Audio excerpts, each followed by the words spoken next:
Hello students, जैसा कि आप जानते हैं कि इससे पहले हम लोग इस सब्जेक्ट में कंस्ट्रक्शन मैनेजमेंट, प्लानिंग, ऑर्गेनाइजेशन और क्या एक जॉब का लेआउट होता है, ठीक है, इन सारी चीज़ों पर बात कर चुके हैं। साइट मैनेजमेंट के बारे में लास्ट क्लास में हमने सुना था, समझा था।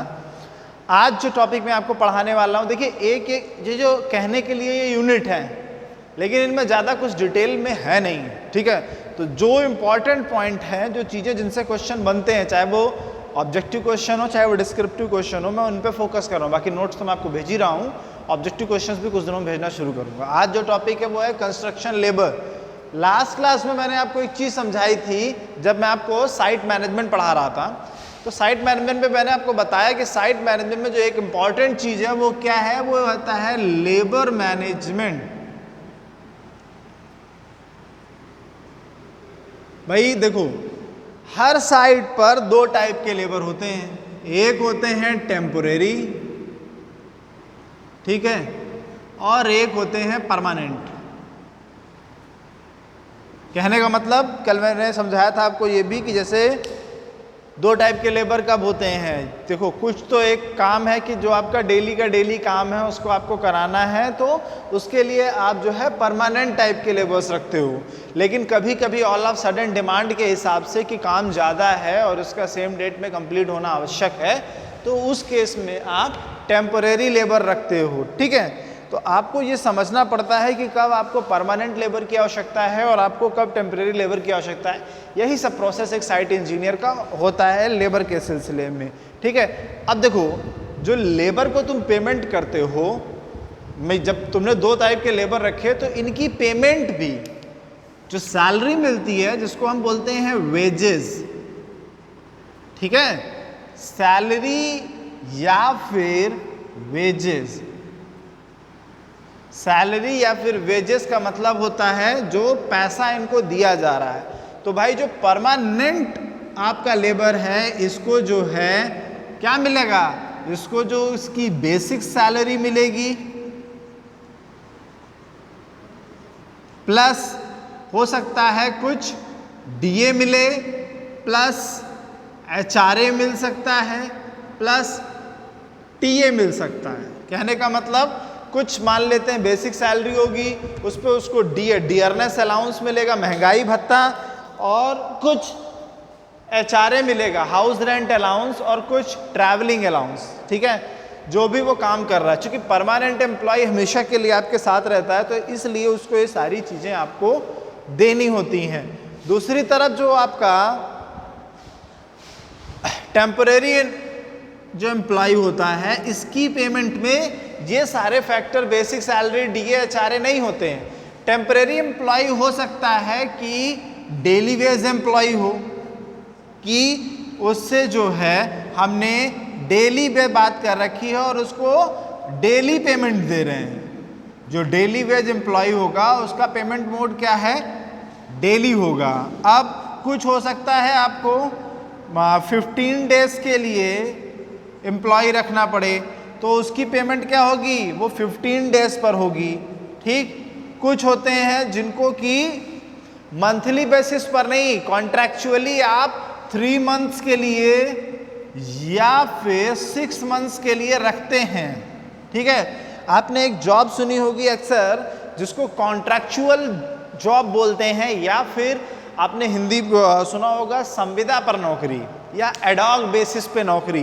तो ये क्या होता है, इस केस में जब कोई कंपनी या गवर्नमेंट किसी व्यक्ति को अपॉइंट करती है अपने यहाँ उसकी आवश्यकताओं के हिसाब से, लेकिन उसके साथ वो सिर्फ और सिर्फ 11 महीने का, 11 मंथ्स का एग्रीमेंट करती है, तो ऐसी जॉब को क्या बोलते हैं, कॉन्ट्रैक्चुअल जॉब,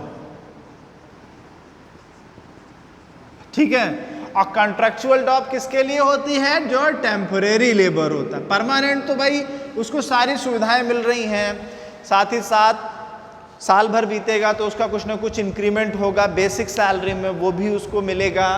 लेकिन इन सब के बाद भी जब 11 मंथ का एग्रीमेंट जिसको मिलता है, उसको भी गवर्नमेंट या जो संस्था जिसने उससे 11 मंथ का कॉन्ट्रैक्ट किया हुआ है, वो चाहे तो अपनी स्वेच्छा के आधार पर उसे वो अलग अलग सुविधाएं दे सकती है। ठीक है, अब देखो ये जो है कई बार, अच्छा कई जरूरी नहीं ऐसा हो, अच्छा कई बार क्या होता है, कुछ काम कैसे होते हैं, कुछ काम होते हैं जो पेमेंट होता है, मोड ऑफ पेमेंट।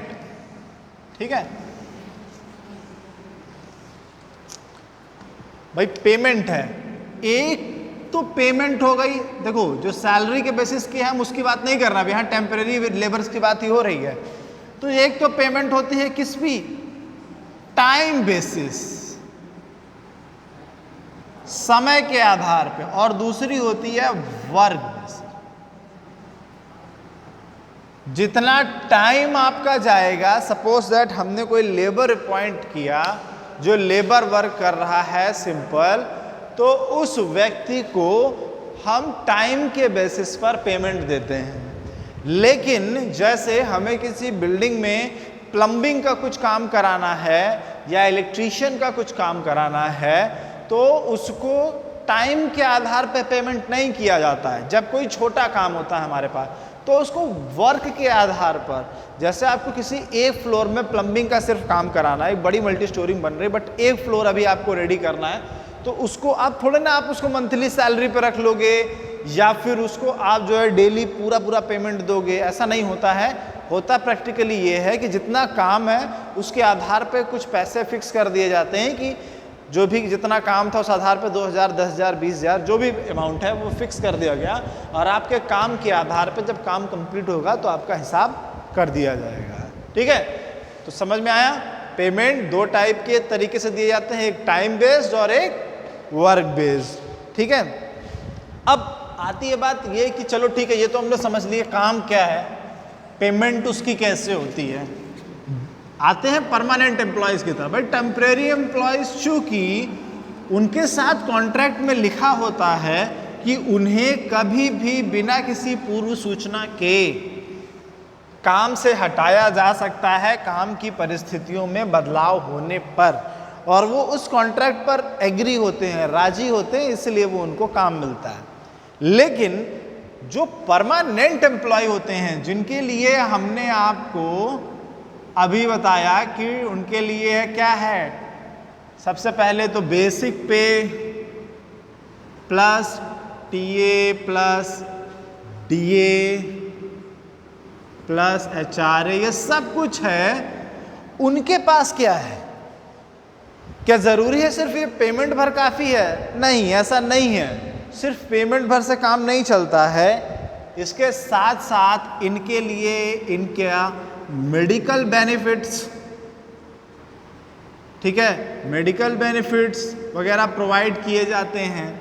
साथ ही साथ मेडिकल के साथ साथ इंश्योरेंस प्रोवाइड किया जाता है, हेल्थ इंश्योरेंस, और अगर कोई भी एक्सीडेंट होता है तो एक्सीडेंटल इंश्योरेंस भी उनको प्रोवाइड किया जाता है, ताकि उनके फैमिली की और उनकी सेफ्टी को इंश्योर किया जा सके।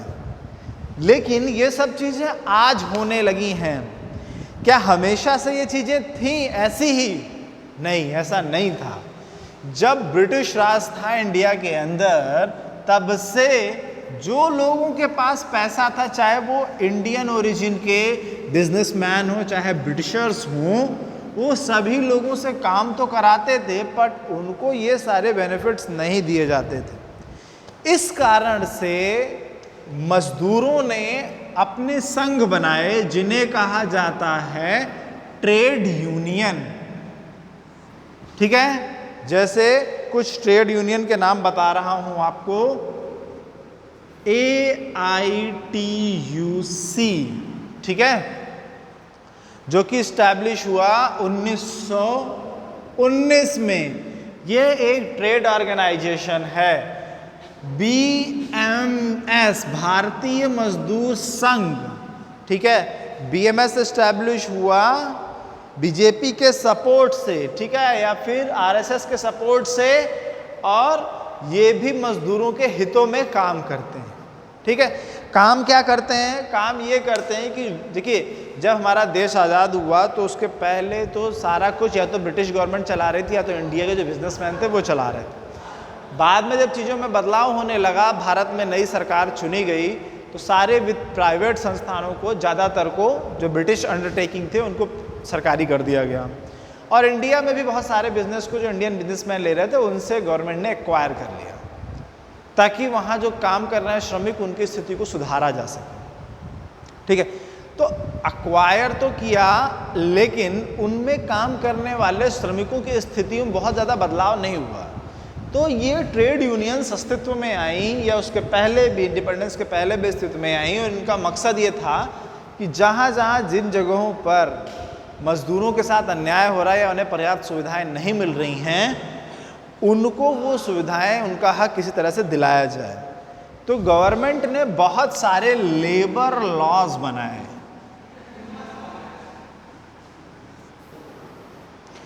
ठीक है, तो बहुत सारे लेबर लॉज बनाए। जैसे पहला, पेमेंट ऑफ वेजेस एक्ट, मतलब एम्प्लॉयज को सैलरी, वेजेस मतलब तनख्वाह किस आधार पे मिलेगी, वो काम के क्या उसके कंडीशंस होंगी, उसके आधार पर एक एक्ट बनाया गया। और ये किया गया कि इसको सभी कंपनियां फॉलो करें जो नई इस्टेब्लिश होंगी। Minimum wages act, minimum wages act मतलब न्यूनतम मजदूरी कानून, कि इससे कम सैलरी कोई व्यक्ति दे नहीं सकता किसी को, ये कानून भी बनाया गया। और एक और कानून बनाया गया, वो था work man compensation, workman compensation act. कहने का मतलब, ऐसा एक्ट यदि किसी एम्प्लॉय को कार्यस्थल पर उसकी किसी दुर्घटना में उसको कोई दिक्कत होती है हेल्थ से रिलेटेड, तो उसको क्या क्षतिपूर्ति दी जाएगी, उसको विचार करने के लिए जो नियम और कानून बनाया गया उसे बोलते हैं वर्कमैन कंपनसेशन एक्ट। तो आज के लिए इतना ही, मिलते हैं नेक्स्ट क्लास में। Thank you very much.